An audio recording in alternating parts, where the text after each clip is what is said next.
एक बांग्लादेश के खिलाफ मैच था। विराट कोहली साहब बैटिंग कर रहे थे, रिचर्ड साहब शायद अंपायर थे, वाइड बॉल जाती है और वाइड नहीं दी जाती है, एंड रिचर्ड साहब की हल्की सी मुस्कुराहट वाली तस्वीर जो थी वायरल हो गई। कभी ऐसा हुआ कोई खिलाड़ी धीरे से आके आपको कुछ मतलब छेड़ के चला गया हंसी मजाक में, या आप छेड़ गए? खूब होता है। कोई किस्सा याद है आपको? ऐसा कुछ बताओ ना मुझे, किसी के साथ आपकी दोस्ती बॉन्डिंग ऐसी हो।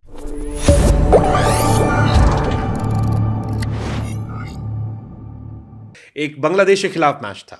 विराट कोहली साहब बैटिंग कर रहे थे, रिचर्ड साहब शायद अंपायर थे, बांग्लादेश का मैच चल रहा था और 99 या 98 पे वो खेल रहे थे और एक वाइड बॉल जाती है और वाइड नहीं दी जाती है, एंड रिचर्ड साहब की हल्की सी मुस्कुराहट वाली तस्वीर जो थी वायरल हो गई।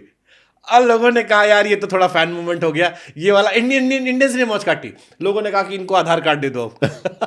मैंने भी देखा था वो वीडियो। तो ये कैसे मूवमेंट्स होते हैं सर? क्योंकि ये एज अ इंडियन हमें तो बड़ा मजा है क्योंकि हमारा खिलाड़ी था, बट ये वाइसे वर्सा होता तो शायद हमारा दिमाग खराब होता कि यार ये क्या तरीका था। मेरे ख्याल अंपायर को तो अंपायरिंग करते रहना चाहिए, उसको इन सब क्रॉ में पढ़ना नहीं चाहिए। And he smiled also. The best part, Richard साहब ने हल्की सी स्माइल दे दी, क्योंकि ऑलरेडी इंडिया वाले पीछे पड़े रहते हैं उनके। तो ये खबरें आप तक ही पहुंचती है। दिखती तो ना, जो रील आप लोग बनाते हो, हम कौन सा फोन थोड़ी बंद करेगा, हमारे पास भी आती हैं। मतलब रिचर्ड साहब एक्चुअली वो, हाँ मतलब मनुष्यत वाले बड़े चल रहे थे यार। कुछ इंसिडेंट ना मैच में ऐसे होते हैं, कई बार वो फिर याद रहते हैं, उनको कोई बहुत मतलब नहीं होता, उसने कुछ ऐसा नहीं कि बेचारे ने कुछ सोचा होगा मन में होगा, वो हो जाता है, बस हो जाता है, कुछ चीज़ें ऐड ऑन हो जाती हैं, फिर वो किस्से बन जाते हैं और क्या है। नहीं 2023 वर्ल्ड कप में शायद फाइनल में भी वो थे, और जब फाइनल में उनका नाम आया तो हम लोगों ने सबने माथा पकड़ लिया, हमने कहा नहीं नहीं, इज अ गुड अंपायर यार। No, he is a very good umpire, he is a very good umpire. Indians को लेके अब तो इंडियंस मानते हैं कि हमारी अंपायर है। नहीं अच्छे अंपायर है वो, लेकिन उसके बावजूद वो कई बार टोटका बन जाता है। 2019 world cup back to back जितने बड़े टूर्नामेंट में 19 से 23 के बीच में अनफॉर्चुनेटली या फॉर्चुनेटली हर बार वही खड़े होते थे। वो फिर इंसिडेंट ऐसे by chance back to back हो जाते हैं। हम नहीं होता कि बार घर से निकले यार राइट खोलें कि लेफ्ट खोलें, वो फिर ऐसे ही है। तो आप लोग तो मौज काटते होगे ना आपस में? मस्ती लेते हैं, हम भी तो तुम्हारे तरह ही है यार। तो कभी आपने रिचर्ड साहब से कहा ऐसा कुछ बात? डायरेक्टली तो नहीं कहा, पर मस्ती चलती रहती है। अच्छा, अंपायर बड़ा सीरियस किरदार दिखता है ग्राउंड पे, तो बाहर आके हम सब बराबर कर लेते हैं। सारे अंपायर सीरियस नहीं होते, कौन कह रहा सारे सीरियस होते हैं। तो ग्राउंड पे कभी आपने मौज काटी? ग्राउंड में ऐसे कुछ इंसिडेंट नहीं आते हैं ना एक्चुअली। हम जहाँ अगर हम मस्ती करेंगे तो फिर कंट्रोल चला जाएगा मैच का, फिर तो प्लेयर तो ऑलरेडी मस्ती के मूड में होते हैं। पर ना छोटी मोटी स्माइल, हल्का फुल्का आइस ब्रेकर चलते रहता है, अच्छा रहता है मैच के लिए।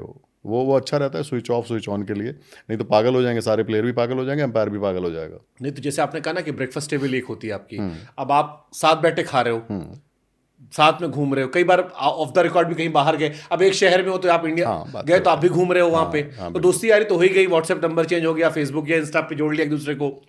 अब मैच के बीच में चल रहा है, ऑफ द रिकॉर्ड आपकी दोस्ती है। कभी ऐसा हुआ कोई खिलाड़ी धीरे से आके आपको कुछ मतलब छेड़ के चला गया हंसी मजाक में, या आप छेड़ गए? खूब होता है। कोई किस्सा याद है आपको? ऐसा कुछ बताओ ना मुझे, किसी के साथ आपकी दोस्ती बॉन्डिंग ऐसी हो कि आपने हल्का सा छेड़ा हंसी मजाक? ऐसे वो है ना, ऋषभ ने एक दिन, मैं पता नहीं कहाँ पे था, ऋषभ ने मेरे पीछे से हाथ घुमा के देखा, मैं तो कौन है, तो ऋषभ पंत है। एक बारी वो टेस्ट मैच में कुछ हुआ क्या, स्पिन हुआ बॉल, उसने स्टंप किया, स्टंप था नहीं, उसको भी पता था, विकेट लगाने लगा। तो क्या होता है, स्क्वायर लेग वाला एम्पायर चल के आता है, तो नितिन मेनन स्क्वायर से आने लगा था, तो इसने इतने में लगा लिया। तो मैंने बोला थैंक यू, कहता जी पैसे दो मेरे। तो फिर बराबर से निकला, कहता मेरे को ज़्यादा मस्ती रहा, कहता नहीं भैया मज़ा आ रहा है। मैं ठीक है। वो मैच शायद 2 दिन में ही खत्म हो गया था, इंडिया इंग्लैंड टेस्ट मैच था, पिंक बॉल टेस्ट मैच, तो वो चलता रहता है। और दिल्ली वाले हैं, दिल्ली वाले आपस में थोड़ी ज़्यादा कर लेते हैं, स्टाइल एक होता है ना, बॉडी लैंग्वेज, आई कॉन्टैक्ट, वो चलता रहता है, लेकिन उसका मैच से कोई लेना देना होता नहीं है। और मैं बताऊँ, हम जनरली जो बात करते हैं, लोग पता नहीं क्या सोचते हैं, हम क्रिकेट की बात ही नहीं करते। फिर क्या मैदान में बातें करते? मस्ती, ट्रैवल की बात कर ली, शॉपिंग कहाँ अच्छी हो रही है, ये मैदान पे चलता है। हाँ चल जाता है, और क्या। अरे वो भी तो प्रेशर में है, उनको भी तो कुछ और बात करने को ये चाहिए। किससे आपने बात की शॉपिंग कहाँ करने वाले? बहुतों से होती है। पीयूष चावला होता है, कान खा जाता है स्क्वायर लेग पे, इतनी बात करता है, मैंने कहा बंद हो यार। शिखर का भी यही हाल है, गप्पे मारते रहते हैं, नहीं तो खेलते खेलते पागल हो जाओगे यार। 24 घंटे क्रिकेट थोड़ी। बट यहाँ तो हम तो ऐसे बैठ के देखते हैं, ऐसे ऐसे से उंगलियां चबाते चबाते कि यार क्या चल रहा है, ऐसा हो रहा है, वैसा हो रहा है। और आप कह रहे हो शॉपिंग की बात कर रहे हो। हाँ, एक बार जैसे हम दुबई में थे, ये जब कोरोना चल रहा था, तो तब तो दर्शक तो थे ही नहीं, तो विराट ही था स्क्वायर लेग पे, तो कोई था ही नहीं। कह रहा जी मजा ही नहीं आ रहा बिना आदमियों के। तो ऐसे ही था, हम भी, पूरा है ही कोई नहीं। एक खाली एक वैन खड़ी हुई थी जो मेडिकल वाली होती है, 7-8 आदमी, वो बस, बाकी कोई भी नहीं, बस हम ही थे। आर्टिफिशियल आवाज़ चल रही थी, तो बोला जी कोई है ही नहीं।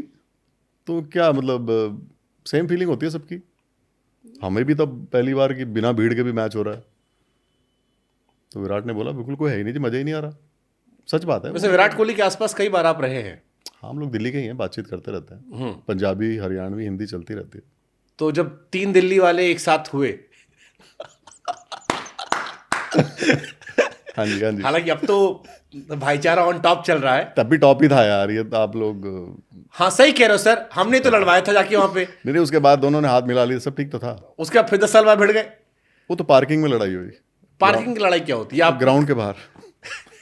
आप पार्किंग बता रहे, लोग सोचेंगे कि बेसमेंट जाके कहीं मारपीट करे थे मैच के वो बाद। क्या था, मैं इतने सारे आदमी थे, ये भी नहीं पता था कौन किसको क्या कह रहा है। तो मेरे से को पूछता, मैंने कहा वो पार्किंग में गाड़ी पार्क करने में कौन किसकी गाड़ी किधर, कुछ कहाँ पता क्या आवाज़ आ रही है। वो तो मैच के बाद उनकी, और उसमें बहुत सारे लोग थे, 50 आदमी थे वहाँ पे।